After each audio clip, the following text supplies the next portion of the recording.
Povo de Deus, Jeremias, capítulo 9 e capítulo 10. E como eu temos falado, o contexto ele é o mesmo, os pecados são os mesmos que nós já conhecemos, que no topo do pecado está a idolatria, não é isso? A injustiça social, há pecado generalizado de todos, desde o menor até o maior, profetas, sacerdotes, governantes em geral, né? Reis. Há um pecado generalizado, há um Jeremias que é chamado para anunciar que Babilônia está vindo, que vai ter castigo. O povo não está acreditando, acha um absurdo essa mensagem de Jeremias. Jeremias vai pagar um alto preço, não é isso? Jeremias é o chorão que está sofrendo com essa situação toda. E esse é o contexto geral, um contexto pré-exílio, onde daqui a pouco, em maiores detalhes, o povo vai ser levado para a Babilônia para ficar 70 anos lá. Esse é o geral de todo o livro de Jeremias, como também foi em grande parte do livro de Isaías.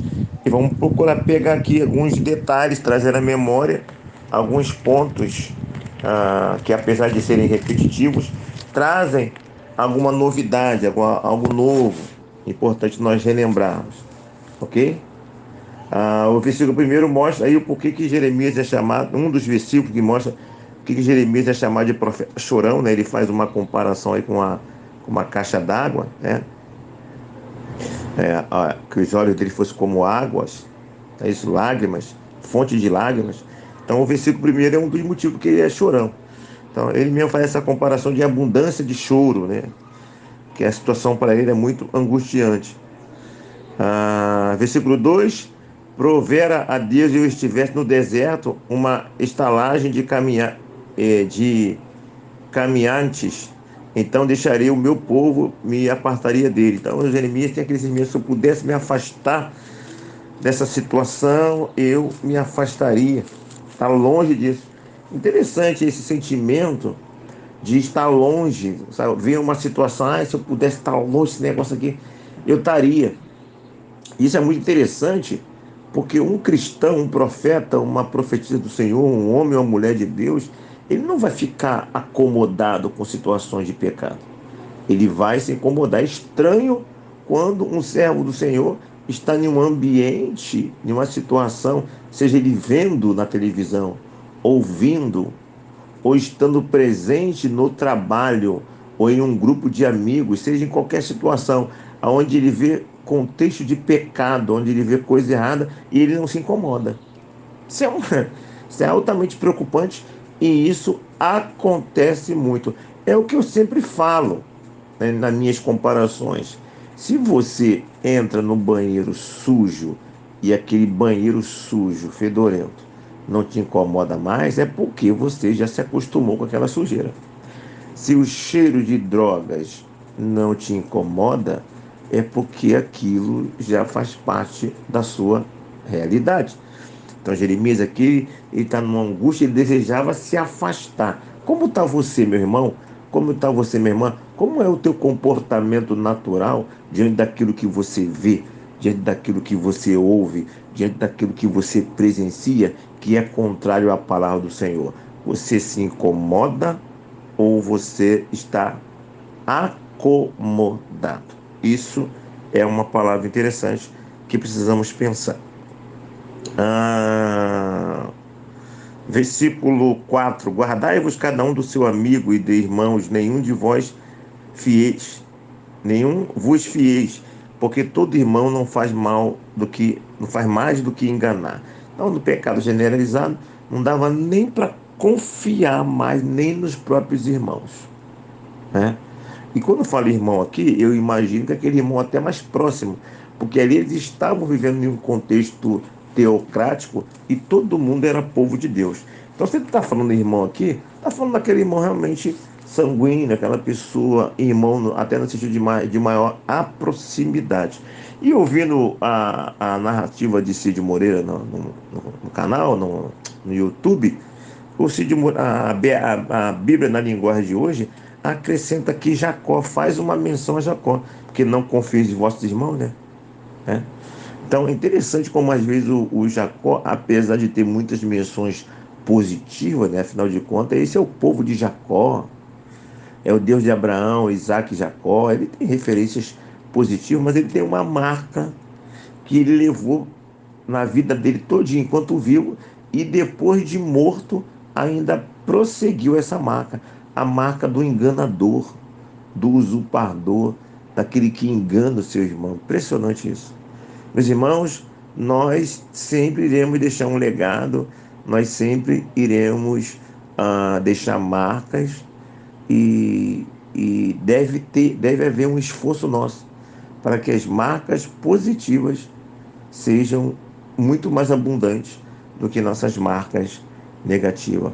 Um ponto que você erra pode te acompanhar a vida inteira. Um único erro na sua vida pode ser uma marca que nunca mais vai sair do seu nome. Isso deve ser uma preocupação sua, deve ser uma preocupação nossa. Versículo 8, ameaça de ruína e exílio. Nós já conhecemos bem essa ideia, né? A flecha mortífera é a língua deles, falam enganosos, falam engano, com a boca fala cada um de paz com o seu companheiro, mas no seu interior lhe arma cilada. Tá vendo? A questão lá do versículo anterior, no versículo 4. Então, cuidado com teu irmão. Aqui está dando uma aprofundada aí nessa realidade. Essas pessoas falavam uma coisa com a boca, mas aquilo que eles estavam falando com a boca não correspondia ao coração. É a mesma questão da adoração ao Senhor. Este povo me honra com os lábios, mas o seu coração está longe de mim. E aqui, no caso, na relação humana, a pessoa tinha palavras lisonjeosas, de elogio, ou qualquer outra palavra de paz, mas ela estava com falsidade. Aqui o texto nos revela, mais uma vez, a capacidade do homem ser, a capacidade que o ser humano tem de ser falso, de dar tapinha nas costas, de rir, de brincar, de se mostrar amigo, amiga, mas na verdade do coração tem maldade, né? Às vezes, até no relacionamento mesmo, de um bate-papo, tem pessoas que têm essa capacidade de mostrar isso de maneira assim, abertamente. Eu acho que você já teve essa experiência. Se você nunca teve essa experiência, você já viu alguém contar, né? Tem um grupo de pessoas batendo papo, sei o que, amiga, amigo, estão rindo, estão dando gargalhada, estão conversando normal. Aí daqui a pouco a pessoa sai, e quando a pessoa sai, a outra que estava rindo, ou outro que estava rindo, fica sério e começa a espraguejar, aí começa a falar coisa negativa da outra. É que ela é isso, é que ele é isso, é que ela, sabe? Muda completamente o comportamento quando a pessoa sai. E tem pessoas que fazem isso escancaradamente, e possivelmente você esteja lembrando de alguém agora. E pior ainda, caso você se vê como tal pessoa. Misericórdia na sua vida. Foge disso, larga disso. Peça perdão a Deus. Tire isso da tua vida. Isso é desgraça para você. E cuidado com aquele, com aquela que você sabe que faz isso. Tá? O companheiro do tolo será afligido. Anda com os sábios e serás sábio, diz o Provérbios. Mas o companheiro do tolo será afligido. Quem se mistura com porcos, farelo come. Claro, de repente, porcos aí é um pouco pesado. Mas quem se dá muito com pessoas que têm comportamentos errados, vai ser influenciado em comportamentos errados. Ok? Continuando. Versículo 13, no finalzinho. Andaram na dureza do seu coração. Como é que você tem andado, meus irmãos? Meu irmão, minha irmã? Você tem andado na dureza do seu coração? Ou tem andado na procura de quebrantamento desse coração? Lembra do hino, né? Quebrantado o coração? Quebrantado o coração, não é? Move o coração de Deus. Então, o teu coração tem sido procurado ter sido um coração quebrantado, ou você tem duro de coração? Observe que eu não estou falando no sentido geral, não. Estou falando daquele ponto. Porque tem muitas pessoas que de um lado tem um coração quebrantado, mas em outros pontos, em outros aspectos, é duro de coração. Será que na tua vida não tem nenhum comportamento, mesmo que tenha aqueles aspectos positivos, você não tem nenhum comportamento que o teu coração é duro, é fechado e não está aberto para mudança, não está aberto para ouvir, não está aberto para tentar mudar, não? É uma reflexão que você pode fazer. Eu já preguei uma vez, onde, com base lá em Apocalipse, que a Bíblia fala que 3:20, Jesus está batendo a porta, eis que estou à porta e bato. Se alguém abrir a porta. Aí eu lembro que na época que eu falei que nós já abrimos a porta da salvação, ele já bateu a porta da salvação e ele já entrou. Ele já bateu a porta de algumas áreas de nossas vidas, ele entrou. Mas tem áreas lá que ele está batendo até hoje e essa porta não foi aberta. Hein? O coração ainda está duro. Será que não tem nenhuma porta na sua vida que precisa ser aberta para mudança, para confissão? É isso que você precisa pensar, e que nós precisamos pensar. 16. Espalhá-lo-ei entre as nações. Enviarei a espada. 17. Assim diz o Senhor dos Exércitos: considerai e chamai carpideiras, para que venham, mandai procurar mulheres hábeis, para que venham. 20. Ouvi, pois, vós mulheres, a palavra do Senhor, e os vossos ouvidos recebam a palavra da sua boca. Ensinai o pranto a vossas filhas, cada um a sua companheira a lamentação. O que nós estamos vendo aqui? Naquele contexto lá, ele estava falando que o pessoal ia ser mandado para a Babilônia, não é isso? E o versículo 16 aqui está revelando que, mesmo, além de ter morte lá em Jerusalém, até na Babilônia iria ter morte. Afinal de contas, são 70 anos de vida lá na Babilônia, é isso? Então muitas pessoas foram para a Babilônia e nunca mais voltaram, que morreram lá, assim como morreram no deserto. Então haveria morte no saque, na invasão da Babilônia, e haveria também morte lá no exílio, né? Ó, espalhá-lo-ei entre as nações. Depois, ó, enviarei a espada após eles, né? Se você pode pegar lá, cadê? Eu tinha marcado aqui um versículo, 9, deixa eu ver se é 9:16 aqui, peraí. Não, eu tinha pegado outra referência aqui, acabou que eu esqueci. Pensei que eu tinha anotado, mas não anotei. Mas há outros textos bíblicos que falam isso de maneira muito clara, de que além das mortes, dos acontecimentos durante a invasão, haveria morte também na Babilônia. E por isso, chame as mulheres, as profissionais, as carpideiras, para chorarem. Ensine do versículo 20 as suas mulheres a chorar, porque vai precisar de muito choro. E aqui nós aprendemos a profissão, nós relembramos a profissão de mulheres que eram contratadas para chorar nos atos de cerimônias fúnebres, né? Em velórios. É isso? O que eu aprendo com isso? Pessoas profissionais que são capazes de chorarem profissionalmente. Guarde isso, meu irmão. Guarde isso, minha irmã. Um ser humano é capaz de chorar profissionalmente. Nós vemos isso na novela, não é isso? Só que as pessoas não choram profissionalmente só em novela, não. As pessoas podem chorar profissionalmente por interesse seu. Aqui as carpinteiras são contratadas. Elas choram por interesse de algum benefício. Percebe? Pessoas podem ser falsas e chorarem com algum objetivo de benefício. Então, cuidado. Peça discernimento ao Senhor. Precisamos pedir discernimento ao Senhor. Porque pessoas são capazes de chorar. Pessoas são capazes de representar. Ok? Versículo 20. Ouvi, pois, vós mulheres. Palavra do Senhor. Você já falei. No caso, nesse contexto que vai haver muito choro. Então, além de contratar, ensine as mulheres a chorar. Ensine seus filhos a serem carpideiras. Tá vendo? Versículo 22. Os cadáveres dos homens jazerão como esterco. Já falamos sobre isso. Uma das piores vergonhas. Não vai haver nem sepultamento. Os corpos espalhados para que aves de rapina pudessem comer aquele corpo. Vergonha total. Desgraça total. Versículo 23.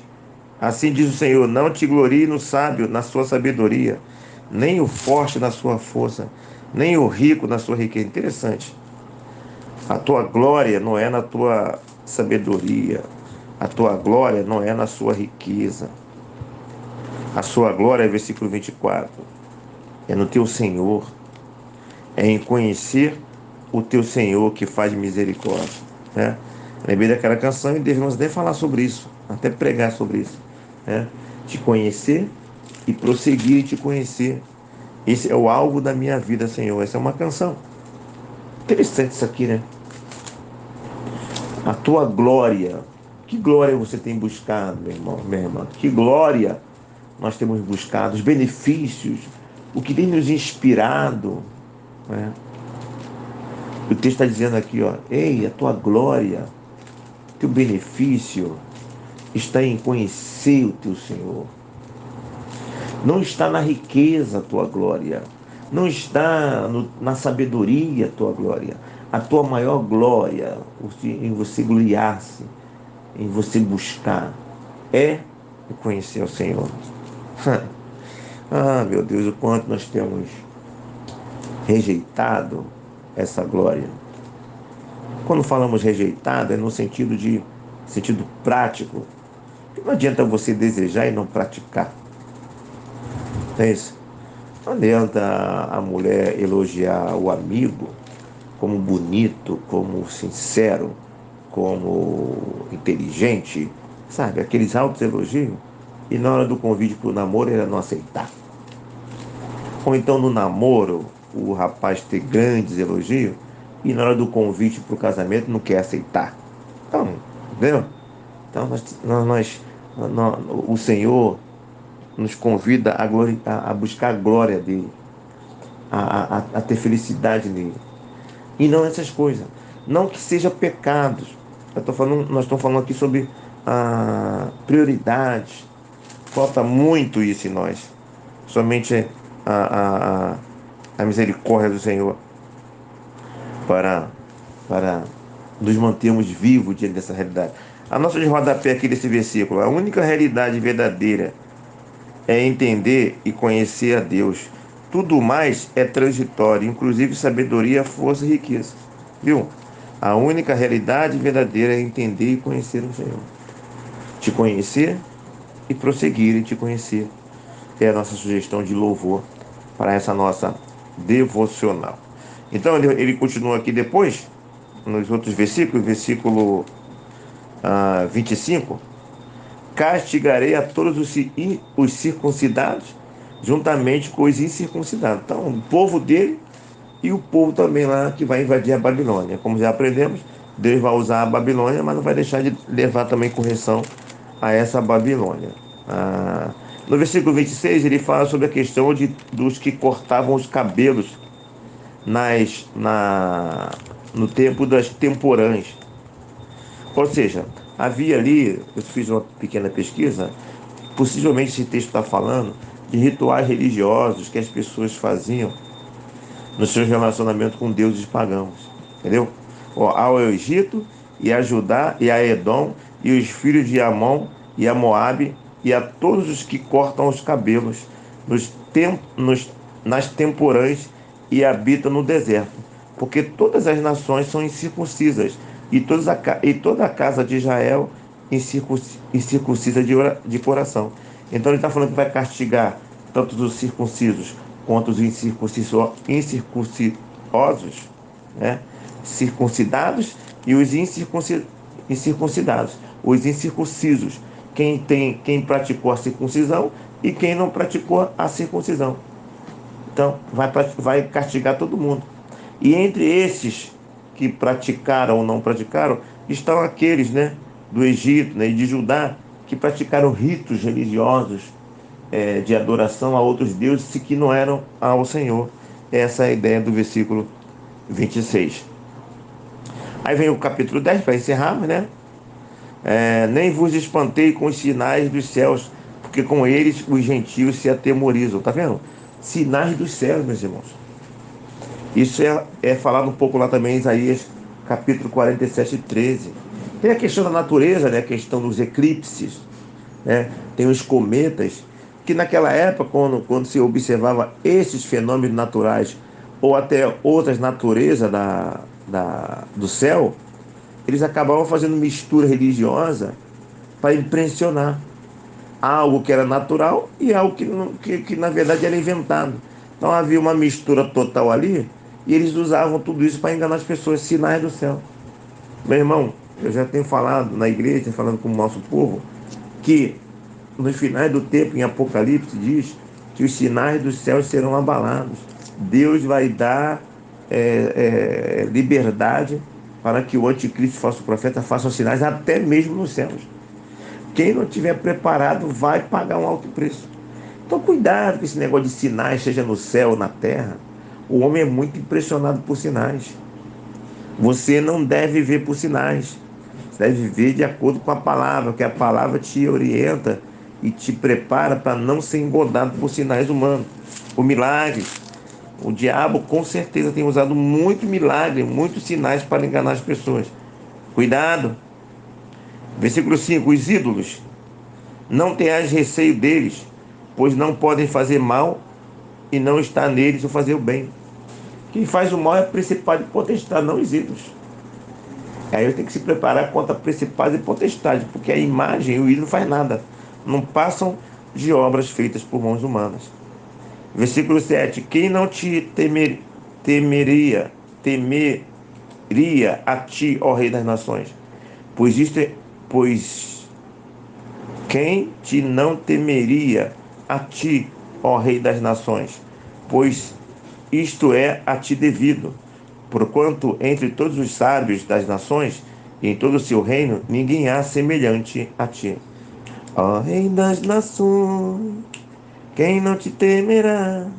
Quem não glorificará teu nome? Mais uma sugestão de hino aí. Nosso capítulo 10, versículo 7. Versículo 12. O Senhor fez a terra pelo seu poder, estabeleceu o mundo por sua sabedoria e com sua inteligência estendeu os céus, fazendo ele ribombar os trovões. Logo há tumulto de águas no céu e sobem os vapores das extremidades da terra. Ele cria os relâmpagos para a chuva e dos seus depósitos faz sair o vento. Há pessoas que têm pavor de vento. Eu fico imaginando um tratamento terapêutico, né? Uma pessoa com problema psicológico, com medo da chuva, com medo do vento, com medo dos trovões. Aqui, ó. Foi o teu Senhor, Ele é o dono dessas coisas. Ele só está mostrando a sua majestade.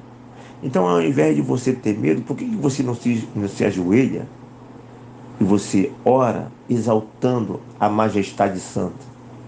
Por que você não coloca um louvor e no momento da trovoada, no momento da tempestade, você majestade, você lembre, a Bíblia está dizendo que isso aí é a manifestação do poder de Deus. É Ele que faz essas coisas, é Ele que determina o começo, o fim, é Ele mostrando o teu poder. Por que ao invés de você ter medo, você não exalta o nome do teu Senhor? Porque quando Ele manda esse sinal, Ele está falando assim, aqui ó, eu estou aqui, ó, eu estou mostrando meu poder para você, né? E aí você então vai adorar a majestade santa, né?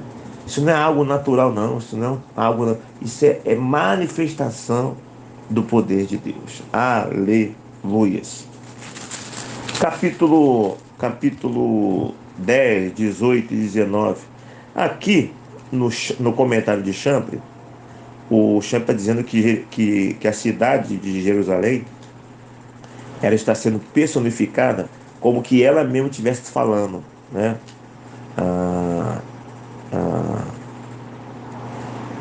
Ai de mim, né? por causa da minha ruína. Olha o versículo 18.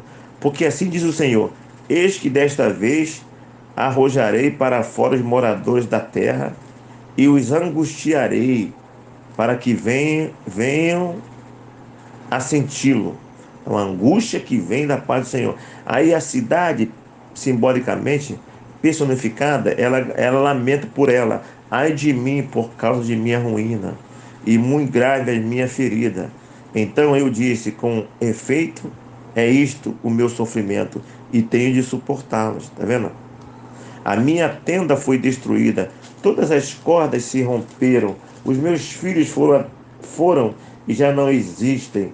Ninguém há que levante a minha tenda e lhe erga as lonas. Então, no comentário de Champlin, é a Jerusalém lamentando diante da sentença dela. Simbolicamente, a cidade reclama.